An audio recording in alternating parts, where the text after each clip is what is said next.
লিচু উৎসব ও কৃষি বাণিজ্য মেলা 2026 স্থান মীর কামারী আদর্শ উচ্চ বিদ্যালয় মাঠ। প্রধান অতিথি হিসেবে উপস্থিত ছিলেন গণপ্রজাতন্ত্রী বাংলাদেশ সরকারের বাণিজ্য, শিল্প, বস্ত্র ও পাট মন্ত্রণালয়ের মাননীয় মন্ত্রী জনাব মোহাম্মদ খন্দকার আব্দুল মুক্তাদির এমপি। বিশেষ অতিথি হিসেবে উপস্থিত ছিলেন গণপ্রজাতন্ত্রী বাংলাদেশ সরকারের সমাজ কল্যাণ মন্ত্রণালয়ের মাননীয় প্রতিমন্ত্রী জনাব ব্যারিস্টার ফারজানা শারমিন পুতুল এমপি, আরিফা সুলতানা রুমা এমপি, গণপ্রজাতন্ত্রী বাংলাদেশ সরকার পাবনা সিরাজগঞ্জ মহিলা আসন। লিচু উৎসব ও কৃষি বাণিজ্য মেলায় উদ্বোধন করেছিলেন উপদেষ্টা বিএনপি চেয়ারম্যান, পাবনা জেলা বিএনপির আহ্বায়ক জনাব হাবিবুর রহমান হাবিব। উপবিষ্ট আছেন বাণিজ্য মন্ত্রী।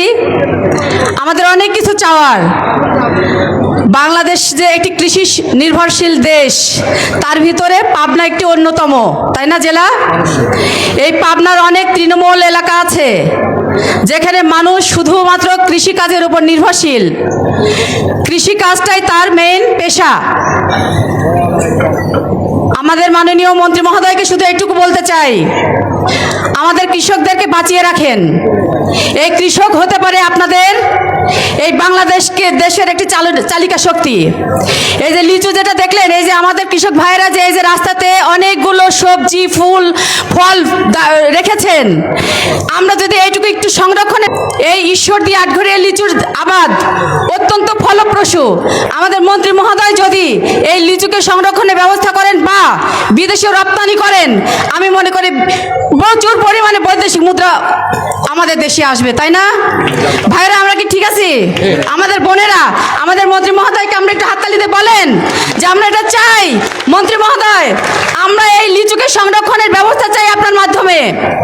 আর আমাদের একটি বোন আছেন, উনি সমাজ কল্যাণ মন্ত্রণালয়ের দায়িত্বে নারীদের জন্য অনেক কাজ করে যাচ্ছেন ফ্যামিলি কার্ডের মাধ্যমে।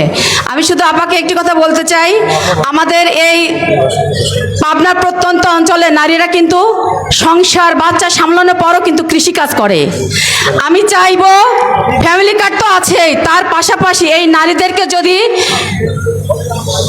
স্বল্প ঋণের মাধ্যমে যদি পাশে দাঁড়ানো যায়, একদম সহজ শর্তে ঋণ দিয়ে, স্বল্প ঋণ দিয়ে যদি তাদের পাশে দাঁড়ান, আমি মনে করি যে প্রত্যেকটা পরিবার উন্নয়ন করবে এবং প্রত্যেকটি নারীর মাধ্যমে একটি সমাজ প্রতিষ্ঠিত হবে, রাষ্ট্র প্রতিষ্ঠিত হবে, অর্থনৈতিকভাবে স্বাবলম্বী হবে।